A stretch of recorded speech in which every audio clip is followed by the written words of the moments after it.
Okay, let's begin.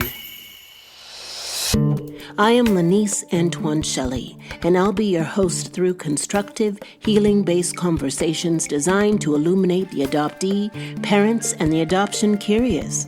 We center the topics around community, mentorship, leadership, and healing, so you get a multi-dimensional view that is ultimately empowering. These are the voices who could not speak when they were young.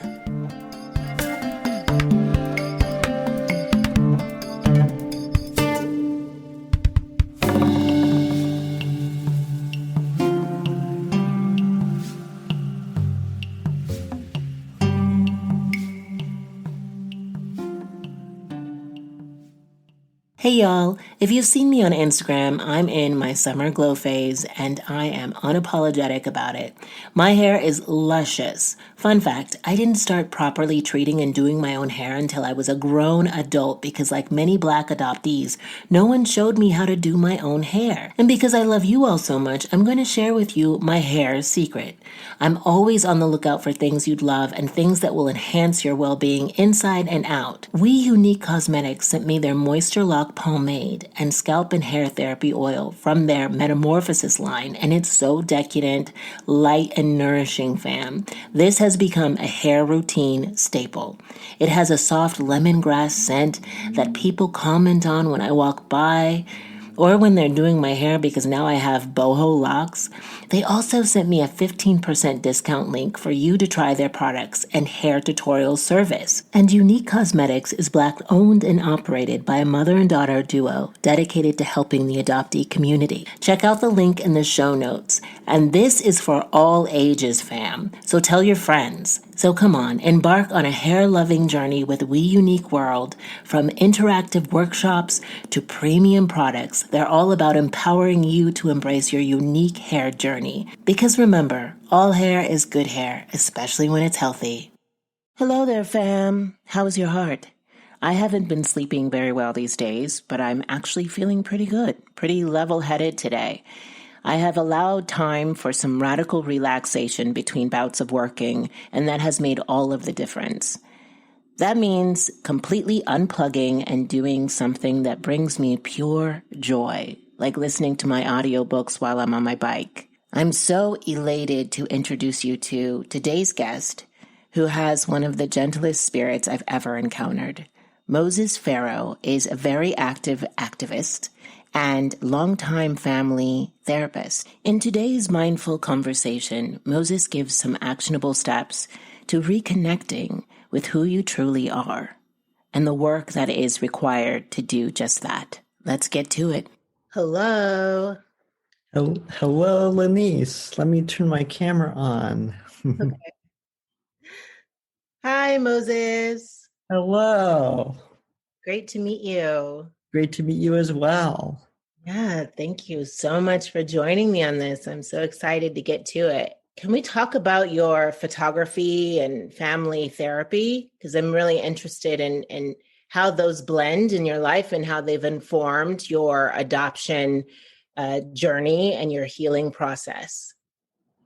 Yes, I'd be happy to tell you a bit about my journey. I have been working as a marriage and family therapist for about 20 years. It's probably over 20 years at this point. That's what I've been trained in. And it's been really a professional journey, but also a personal journey within. And that's one of the really wonderful things that came out of my experience in my program in graduate school was being oriented to take a look within myself, and that being a cornerstone to how I do therapy now, where I focus so much on the therapeutic relationship. Mm-hmm. And along my career, I made some deliberate choices to work in community programs. So interfacing with school systems and court systems um, and other kind of community service providers. And that gave me a really wonderful foundation to really get this sense of how things work, how we collaborate, and seeing some really amazing results when we come together to support each other, to support our families, our children. Um, so uh, I then was invited to work for an adoption agency. Um, and that really, it just was like a professional and personal pivot for me to really come back to myself, as well as remain in the field and continue to work with children and families as a therapist. So I ran a post-adoption center, and we did workshops and trainings for professionals and parents, and I offered post-adoption support and counseling, and we even had a summer program for adopted youth. And it was really with that experience that I really started to dive into the program development piece, marketing, how to pull things together to build awareness, really. Mm-hmm. Um, so up until that point, I was like, an amateur photographer. I was taking pictures of my kids. It was really the birth of my son is, a number of years ago at this point, where I was like, I want to get a camera in an iMac and really want to dive into photography. So, but it really exploded when I was able to run this program and really be interested and passionate about how to build awareness, how to connect with people, how to get the message out there, and really work on that outreach, which involved, developing our website and brochures and flyers, and so getting a whole lot more experience using a camera and taking pictures, um, and from there it really ran parallel with each other, my photography and my therapy work, where my photography, I developed what I called photography with a purpose.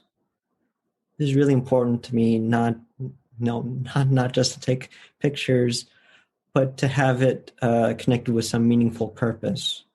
So I had been invited to cover events with the National Brain Tumor Society. I have, taken personal portraits of families, but that evolved into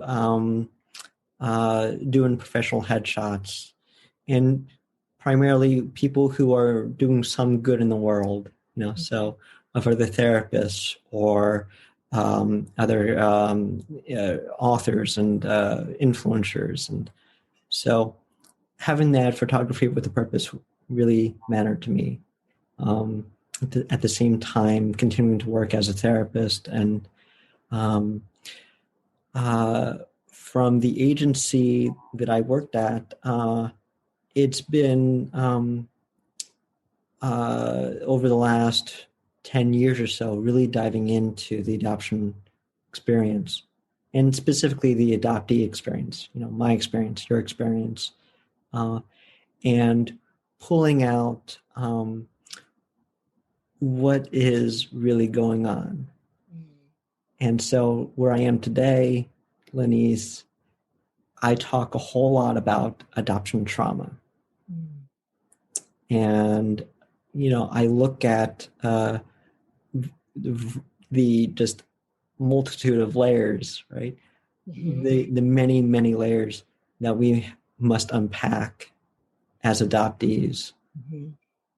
And so today I work with a lot of adoptive families. I work with a lot of adoptive parents as well as adoptees, and really just helping them come out of the fog, so to speak, Mm-hmm. helping them identify, oh, here's what's going on.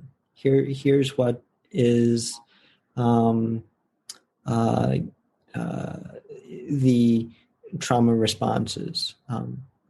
So it's all been this amazing journey where today it's like I've needed to work on myself to do what I do, explore and embark on my own journey of healing, my own traumas. So yeah. Yeah. Well, I love what you have to say about coming back to the self. And I've been doing that this past year. And in order to do this work in modeling the possibilities for adoptees and healing, I have to do the work first. What are some Mhm. actionable steps that you can give the listeners to come back to their self, to begin the work for those who haven't started?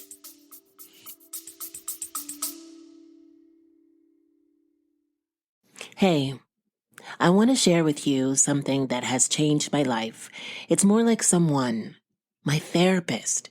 Why is she so important? Well, because I want to win in this life. I want to break through the carousel of stories I've compiled that hold me back, that keep me from expanding into my full potentiality. Stories of unworthiness, not enoughness, and even stories of questioning why I am here. I also want to stop dumping my unsorted feelings on the people around me and reacting with the same behavioral patterns that keep me stuck. Conversations with my therapist have made me more confident, clearer in my intention, and more centered in my spirit. That is why I am elated that we are sponsored by BetterHelp, where you can, from wherever you happen to be right now, match with a therapist tailored to your exact needs. With BetterHelp, you can tap into a network of over 30,000 licensed and experienced therapists who can help you with a wide range of issues. Someone who you can text at any time and schedule online for either a chat, Zoom, or phone call. And if it turns out that your therapist isn't the right fit, you can switch to a new therapist at no additional cost. Visit the link in the show notes, betterhelp.com, when they were young, to get 10% off the first month. You need to click the link in the show notes in order to get the 10% discount. I want to see you win, beloved. Let's do it together. Visit the link, betterhelp.com, when they were young.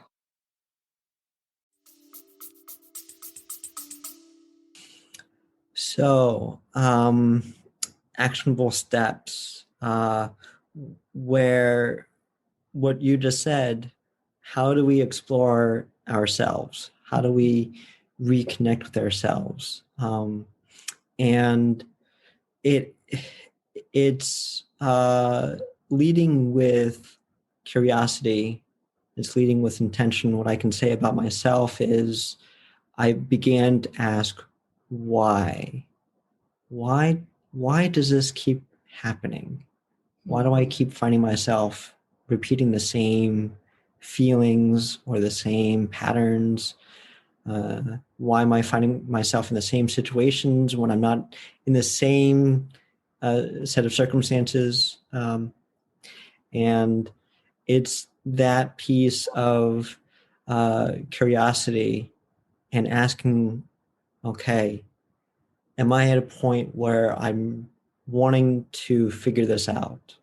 Am I at a point where I am done with being stuck and having things keep coming back around? Um, and so, what's been helpful for me is one, surround myself with others who are in a similar stage as I am. and just you get that sense of I'm not alone in this. There's others who are struggling, who are finding out about themselves, able to share and say, and feel validated. Mm-hmm. Um, I feel, that is a really important thing, is to find others, be connected with them, um, and really offer support and be there as you go through that stage in your journey. Um, the other is to seek professional help. Um, that's been important, again, to be connected with somebody uh, and have a certain sense of safe space, if you will, a safe therapeutic space where Mm-hmm. you can say and feel and think anything, um, in that, for myself, in that realm of exploring all different facets, all the different sides of this adoptee experience that we have, and not feel like, oh, it's not okay to have these thoughts, not okay to have these feelings. It's all okay. Mm-hmm. And to have, again, that um, space, that ability to really go as far as you want with the adopted experience. Mm-hmm. So I find that to be incredibly important, um, in order to have the fullest experience possible, to be able to then come back and say, okay, this is where I would like to land. Mm. Yeah, I found that it's so rare yet imperative that adoptees are given permission to feel the full spectrum of their experience, because a lot of times it's repressed for various reasons. And it's important Mhm. to just allow the flow of anger, of frustration, of feeling of not enoughness, a feeling of resentment to be expressed in such a way so it doesn't become corrosive on the spirit. I know growing up I felt that way, but I didn't quite know how to put language to it. And then as an adult, I was angry and I didn't know why. Mhm. Um, and so as I continue this work, it's about finding that lane of expression and being able to articulate what's happening inside yourself and saying that's okay, you know? Mhm. Mhm.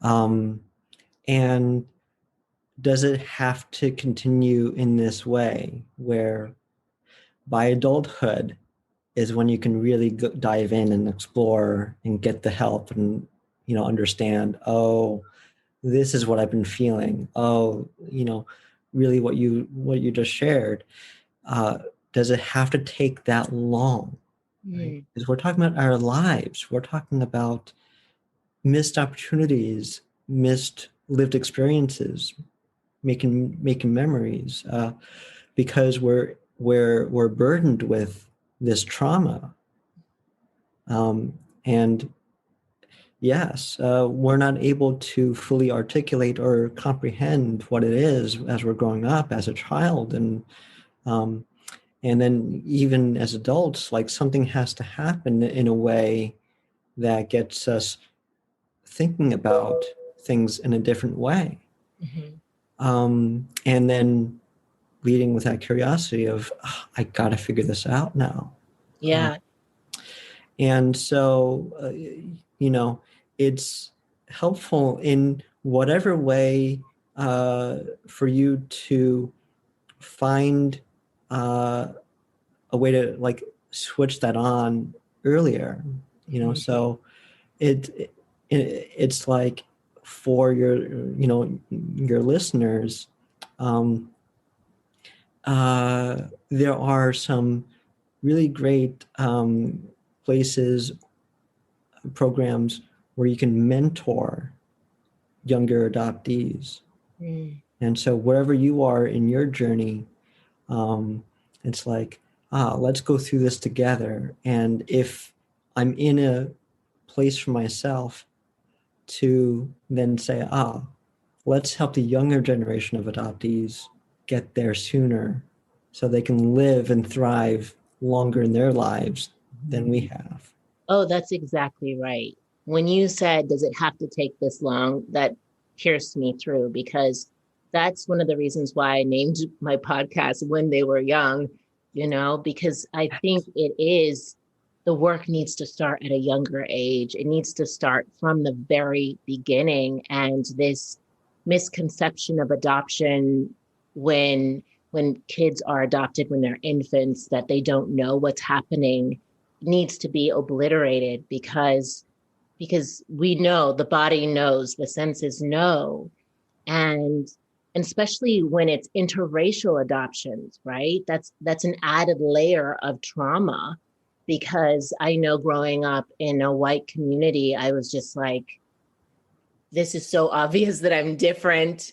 And I began to embrace my difference. And that's when my life really broke open, was when I didn't try to fit in as much. But it is important to start at a young age. And people need to know that. And the education needs to start with the parents and then trickle down to the child early on, as early as they can.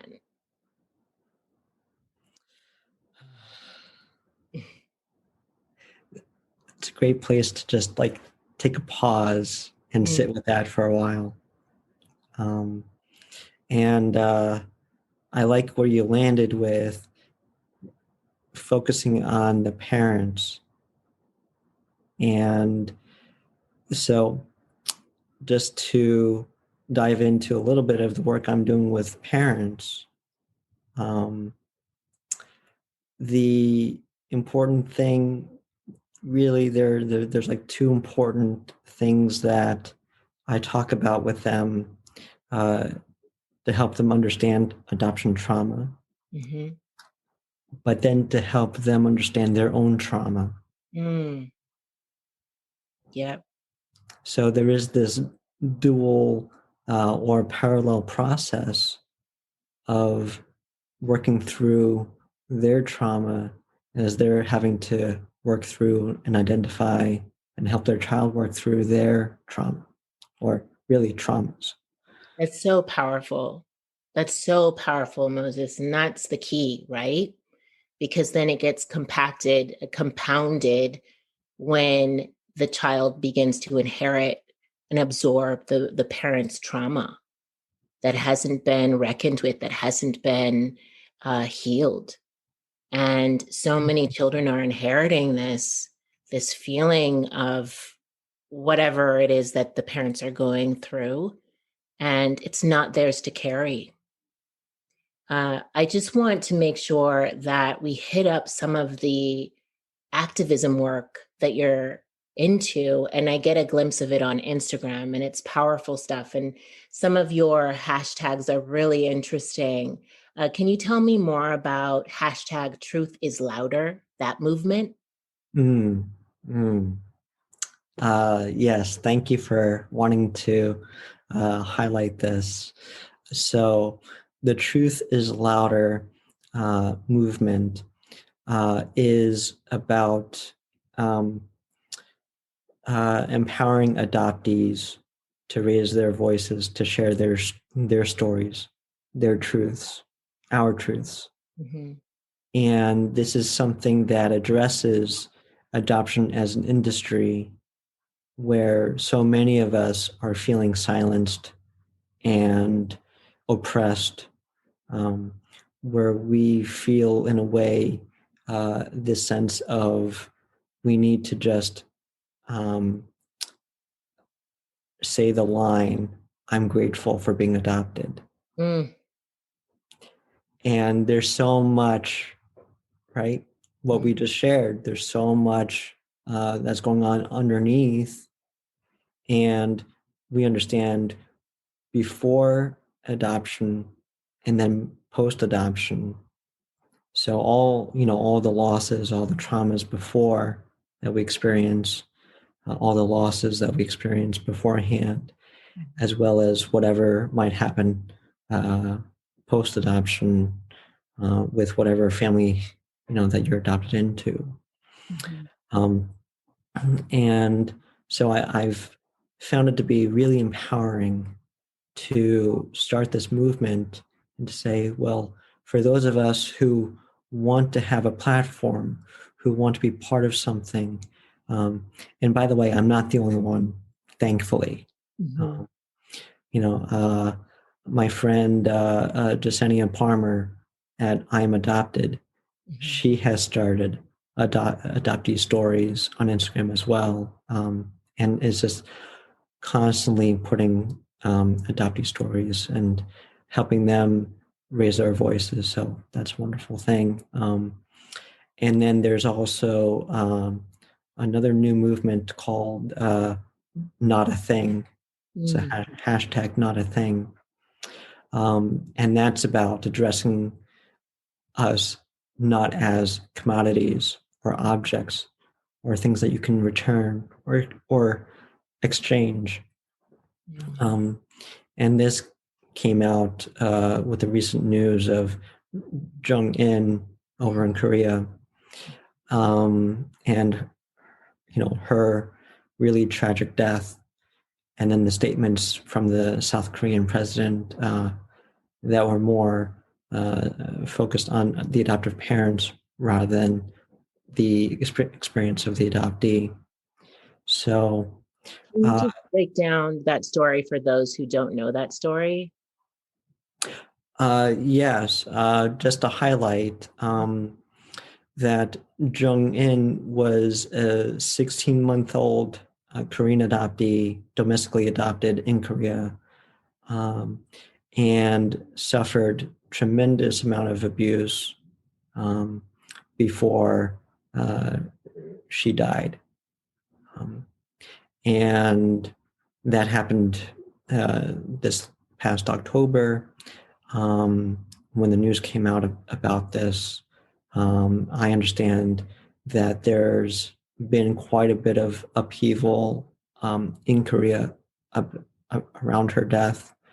Um, and more recently, President Moon Jae-in made a public statement in which he used certain terms or phrases such as if it's not a good match, just return the child or No. exchange the child, trade in the child, Mhm. um, and exactly your reaction is that's again coming from a certain perspective that children, adoptees, we are not seen as human beings, right? It's very dehumanizing.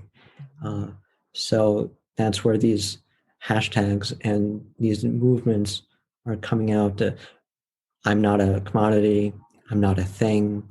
I'm not returnable. Um, it's really important um, that we are seen and heard and validated just from being adopted. Mhm. But it's also important when you add on this layer of the adoption industry and these attitudes, and it's not just attitudes, right? I mean, like this is um, uh, systemic. Mhm. This is institutional. Um, so this is structural um, bias, and it's dehumanizing um, on a large scale Mhm. to, um, in a way of effectively keeping the adoption industry sustainable, Mm. right? Right. So that's why. So that's why, and that's where it's important to be encouraged.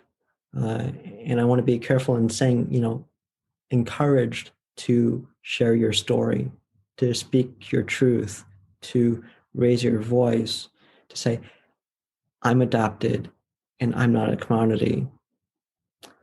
I'm adopted and my truth is louder than whatever the adoption industry is trying to put out there as propaganda or marketing tactics to recruit adoptive parents, to um, put a price on a life and try to say this is okay because it's under the term adoption. Mhm. Yeah, that's exactly right. Because over this past year, my investigative work on myself, I created the phrase, um, "I am the expert of my own story," just to remind myself and my listeners that they have the ability and they have the right to tell their story the way that they deem fit, when they want to, how they want to. Mm-hmm. Because so much of my life I felt like I was the result of a charitable deed. And so I really wanted to flip that over and make a hard pivot, because that is not the truth of it. And I know a lot of adoptees, especially if they're inter-country adoptees, interracial adoptees, feel like they are the result of a charitable deed. My mom was a missionary. She went over to Haiti and she found two little girls who were not biological, and she took us back to California.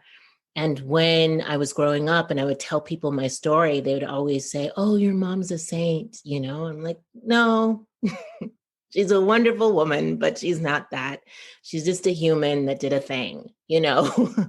So yeah, it's so important that we reclaim our own stories. Yeah. Well, I want to tell you, or I want to ask you rather, uh, my final question, and this is the question I ask all of my guests, is where in your life can you apply courage? Mm.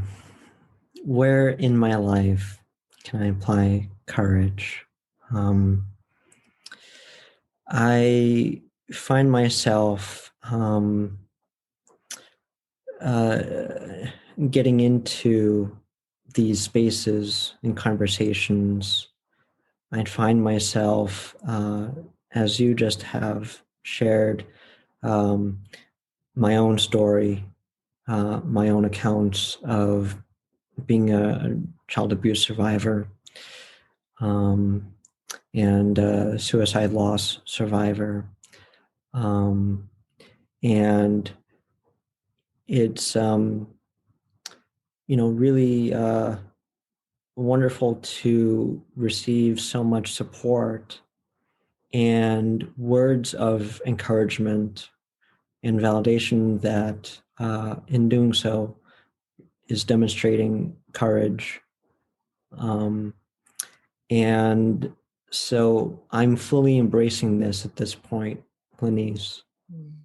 as an adoptee, as an Asian adoptee, as a transracial adoptee, as a Korean adoptee, as a disabled adoptee. There's just so many different layers to my identity that um, I'm recognizing it's really important at this point for Mm. me to be raising my voice, um, to be inspired by others who are also doing the same, and really join the ranks Mm. in understanding that we are, and this is something I like to point out, that we are the present day historians for the future of adoptees. Mm. So, what we do today and how we live and how we advocate for ourselves, how we come together, how we create these spaces as you have here, you know, um, it's all the little or large building blocks to really creating the foundation of our adoptee culture and our stories, based on our stories, based on our truths, based on our lived experiences, based on what we're creating, based on our passions, just based on all these things that make a vibrant, lively culture. And to have that be a foundation that we can create today for future generations of adoptees, so they can, as we said before, live and thrive for for as long as they can, as early as they can. Yeah. Well, the listeners have to find you. Where can they find you and follow your work and activism? I would love to connect with anybody and everybody, all your listeners, online, social media, Facebook. I have Surviving Adoption Facebook group, and that's another community type of space. I also have Moses Farrow for mental health. That's my Facebook page. And on Instagram, they can find me on my personal account, Moses A. Farrow, as well as Adoption Trauma, as well as My Truth is Louder. So those three are on Instagram. I'm also on Twitter. I'm also on LinkedIn. So I also have a website, mosesfarrow.com. And soon coming out, and maybe, by the time this podcast goes out, there will be truthislouder.org. Okay, awesome. Yes. That's great. You are busy. We're all busy. I love it, though. You are busy changing the world and impacting the adoption community in indelible ways. So thank you. Well, thank you.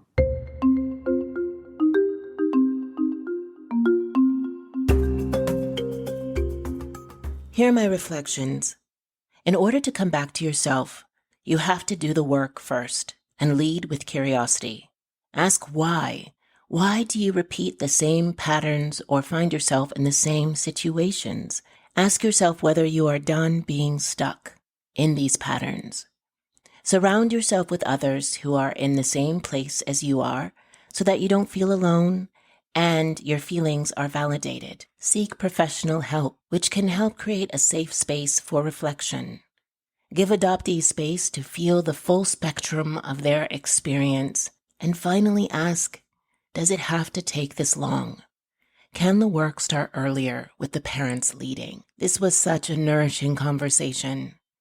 Go ahead and look up Moses on social media. He's very active, and stay connected with all the work that he's up to. This was such great stuff. Thank you, Moses, and thank you for listening. Another beautiful episode. Thank you so much for listening, and thank you to my guest today. If you liked this episode, the best way to support me and this work is to write an iTunes review, a 5-star review. This helps us reach the top of searches and helps more people to find us. And if you personally want to connect, please reach out on Instagram or Facebook. And I have some great resource material on my website at laniceantoineshelley.com. So go on over there too. Until next we meet, go gently and have courage, my love.